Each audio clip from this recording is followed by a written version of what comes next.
booktube, it's Breckie from Breckie Writes, and this is Breckie Reads, and it is time for my Grisha Trilogy Gush video. Okay, I am really excited to talk about all the things because I still have a lot of feels. Even though it's been over a week since I finished this trilogy, I'm still thinking about it. I'm still contemplating the things that happened, and I just need to talk about it with somebody. So I'm talking about it with you on the internet because none of my friends have read this, and I'm having a lot of feelings about it. Now, this Gush video is full of spoilers, so if you haven't read it yet, don't watch it. I will link my spoiler-free review in the description, but this is full of spoilers. You've been warned. Spoiler, spoiler, spoiler. Let's get started. First of all, I just want to go ahead and say that I ship Alina and the Darkling 100%. Like, they are my ship. I wanted them together. Like, if I was writing this trilogy, it would totally have like a Beauty and the Beast redemption story quality because the Darkling freaking wants to be redeemed. I even have it tabbed where he talks about like how Alina is supposed to be his balance. All right? In Ruin and Rising, page 200. You are meant to be my balance, Alina. You are the only person in the world who might rule with me, who might keep my power in check. What? He keeps saying this, that they were meant to be together, but they're the only two like them. I just love the fact that throughout the whole trilogy, Alina and the Darkling are parallels. They're foils for one another, and it starts in the first book. Alina is a sun summoner, so she's filled with light. She like physically is fair, right? Like she is light. And the Darkling, his power is darkness, so they are like opposites. And then the Darkling is impossibly old. Like, he's hundreds of years old, and Alina's really young. She's probably under 20.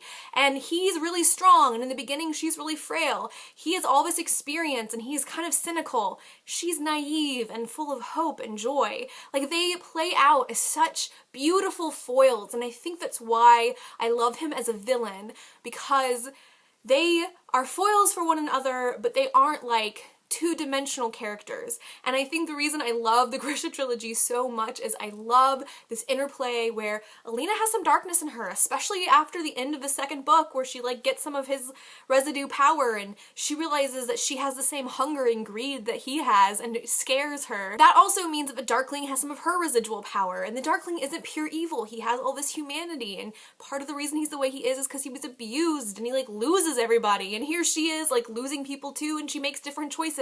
She shows mercy to the stag, he ruthlessly kills the stag. Like, it's just this wonderful parallel of how two people with this incredible power, who both had really rough growing up lives, come to different places. And I just, I wish it was a Beauty and the Beast retelling. Like, I think it would have been so amazing for her to redeem him. Instead, she kills him. So Shadow and Bone, we jump right in, we get the world, we get Alina, we get Mal. I have a lot of feelings about Mal. I know that he's not that popular, and I think it's because of the three male love interests that Alina kind of has throughout the whole series. He's the least complex. He is a tracker, he makes rabbits out of rocks. We discover later that's because his bones are the third amplifier, right? And he's been her best friend forever. He knew her before she was the sun summoner. He knew her before she was the saint. I think he really did love her before. In the beginning of this book, they're sitting by a campfire and it's like he wants to tell her something, but he isn't sure. He isn't sure of her affections. And so instead of risking, he like goes to Zoya, the Grisha, and has a roll in the hay. But I do love the fact that like he's been her friend and her protector, and part of what their relationship is redefining it as she comes into her own power. I love the fact that as she comes into her own power, she has to let go of Mal, that like her reason for not embracing her power as a child was because of her love for him and her not wanting to be separated from him. When she like goes through all the heartbreak of feeling like she's been abandoned, and then she embraces everything in that moment where it just comes to her. She lets go of trying to be someone that she's not in order to be with Mal. It's just such a powerful moment, and it makes this book really like a coming of age story for Alina, and I just love that because she just becomes so much more like alive, and she's kick-ass, but she is growing into what that means. She doesn't just get her power and become a bamf, like that. She has to grow into it, and she struggles with what it means to be this powerful, and she struggles with what it means that people are going to want to use her because she's been so invisible before. I just love, love, love, love this book. The second book is Siege and Storm, and actually this book has the lowest rating for me on Goodreads. This is a solid 4-star read, so it's not like I didn't like it. It's funny because I loved the first third and the last third, and the middle third I thought was kind of meh. I don't like political intrigue, and there's the middle third of this is all political intrigue stuff, so I was kind of bored. But the first third, where they're on Sturmhond's ship and they have pirates and the Darkling is searching for the sea whip and Sturmhond is like all snarky pants and then they escape. I mean, I loved that. Like, I could have read an entire book of just them being on the ocean and like having adventures and tracking the sea whip. It was pretty incredible. And then to discover, you know, the total twist that Sturmhond is actually Nikolai, which I guessed. I actually guessed that one because he kept talking about the guns and all of his tinkering, and I marathoned this, so I remember the comment in Shadow and Bone about the prince having gone off to like study guns somewhere and disappearing, and I was like, wouldn't it be interesting if, and I was right, so I felt smart. I got you. I figured you out, Leigh Bardugo. And then the other part of this book that I loved the most was the end. I mean, I cried when the little palace was attacked. I was so furious at Nikolai's brother. I was like, oh my gosh, stupid brothers and princes who don't know anything. I felt like no matter what Alina was doing, she was just being thwarted, that she was trying her best and still people were dying, and I could feel for her that she didn't want to be the leader because she knew that she was going to be responsible for all those deaths, and she bucked against that responsibility. I mean, she took it on, you know, she asked for it, and she still pushed against it. Another thing I really enjoyed about Siege and Storm was that the Darkling continues to appear to Alina. In fact, I would have preferred to have more of that happening. That when she's most lonely, when Mal has pushed her away, when Nikolai is busy, when all the people that are supposed to be her support system have kind of abandoned her because she is so different than them, the person who comes to her is the Darkling, and that he continues to sort of be there and be this haunting, phantasmic figure. I love that because it continues this parallel that they have, that he will do anything to get what he wants, and she is so unwilling to sacrifice for her wants. And yet they both experience loneliness because they are unique in the world and they are linked, like calls to like. I just felt that so much, and I would have preferred to have more of that, and I think that's why this was only a 4-star rather than a 5-star, because the parts of this book that I loved were like 5+ stars, and the parts of this that I didn't like were like 3.5 stars, and so it kind of evened out. The other thing that I loved about this book is the ending. Like, Alina, such a badass. She's like pulling herself into his power, literally bleeding like creepy monsters, kind of accepting that she's going to die, but she's gonna take him with her, and he has no clue this is coming. She completely outwits him. I wish that was a larger scene. I wish we'd gotten a little bit more of that, because it was just totally didn't see it coming, totally didn't realize that was gonna happen.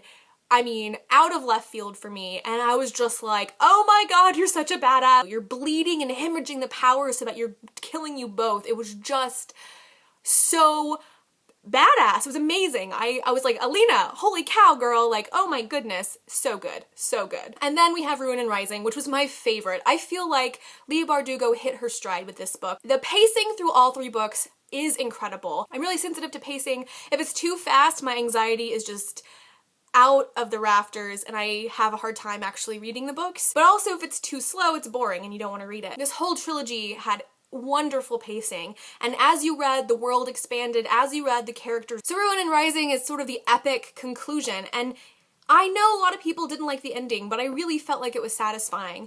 It begins with Alina having lost all of her power, but she gets it back and she's able to run away, and there's a whole sort of subplot about religious fervor and how you can have people who are truly and honestly religious, and then you can have the people that manipulate them, and the apparat is totally manipulating them. He really reminds me of Rasputin, and I think that was intentional, and I love that because it just pulls this world, right? It makes it feel so much more like Imperial Russia with the buildings and the saints, and just, it was such a visceral world to be in. Another thing that I thought that this book did really well was handling Genya and the whole rape thing with her and the king, and how like she poisoned her lips every time he came to kiss her so that he was like dying slowly, and how Nikolai stood up to his parents and was like, rape is just not something we're gonna tolerate. Like, she did this terrible thing too, and I get that, but it wouldn't have happened to you if you hadn't been raping one of your servants. So feminist approach. I mean, Nikolai just being like, no, dad, no, you don't get to treat people that way. And one of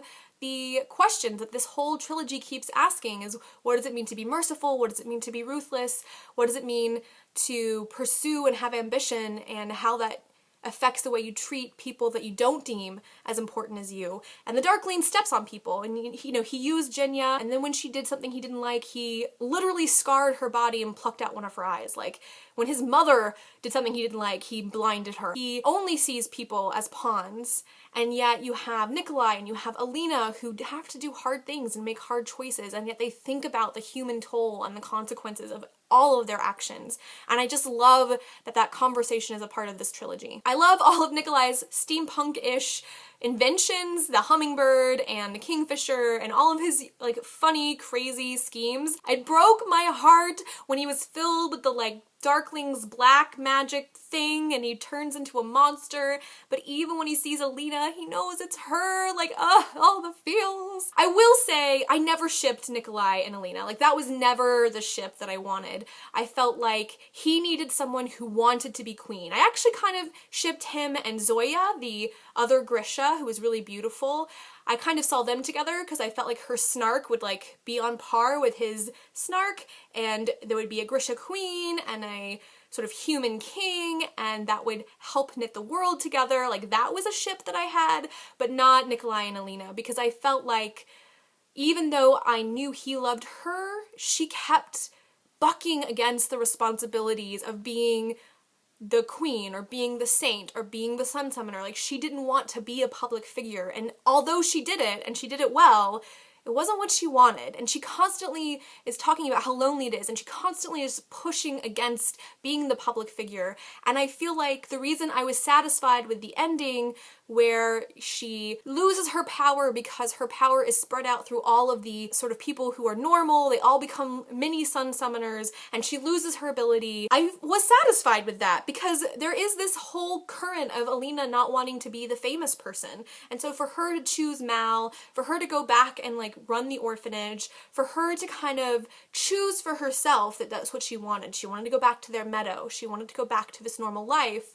I appreciated that because so much of everything that's happened to her, she didn't choose. Like, she didn't choose to be the sun summoner. She didn't choose to be the saint. She didn't choose to be the girl that Nikolai was telling people was going to be queen, you know, and through his actions, but she chose Mal. And so even though I really wanted her with the Darkling in the end, I knew she had to kill him. Like, ultimately, by the time we get to this book, he's done so many terrible things that he has to go. Like, he's beyond redemption. I still ship Alina and the Darkling. I don't know what's wrong with me. I ship them so hard. One of the things I thought was a great plot twist was that Mal was the third amplifier. They go in search of the Firebird, and in fact, it isn't the Firebird at all, it's Mal. And I love that meant that the conversation that's been an undercurrent through the first two books about sacrifice and love comes to the forefront. And Alina is given an impossible choice, which is, do you kill your best friend and this person that you love, like you are in love with, you still have feelings for, because that is the only way you can defeat the greatest evil you have ever known? Or do you keep this person you love for your own reasons and potentially allow this greatest evil to continue to exist? I think that that is a really interesting question that is posed, and it kind of is an undercurrent in the first two books about sacrifice, and it is a real, visceral, like face-to-face question that she has to figure out in this third book. One of the things I also really love is that the Darkling stays human. Even though he does all this terrible stuff, he still has a name, and he still has a funeral pyre, and she still whispers that name because she, even though she knows all of the terrible things that he's done, she still sees him as human, and she understands that she could have easily been him, that she could have been absorbed by the greed and the hunger for power and control, and that power and control came out of a desire to create a safe place for Grisha because he had been abused as a child. Even though she kills him, I can still use Grisha's steel. I mean, I just love that. Like, it's so badass. She is the only one who will mourn him because she is perhaps the only one to have seen the truly human side of him. Maybe her and Baghra, but definitely only Alina and Baghra. Overall, I just really loved this trilogy. I loved the world. It was inventive. The Imperial Russia theme of the world was just wonderful, and I loved the magic system, and I'm excited to see how that's gonna play out in Six of Crows. And I think Alina was a great protagonist. She wasn't perfect, and she struggled and chafed at the responsibilities placed upon her because of this gift that she was born with. And I also really loved the Darkling because he was such a great villain. I think that so much attention is often paid to our protagonists that our antagonists are villains. They often are flat and only two-dimensional. I would be happy to read an entire novel that is just a Darkling origin story.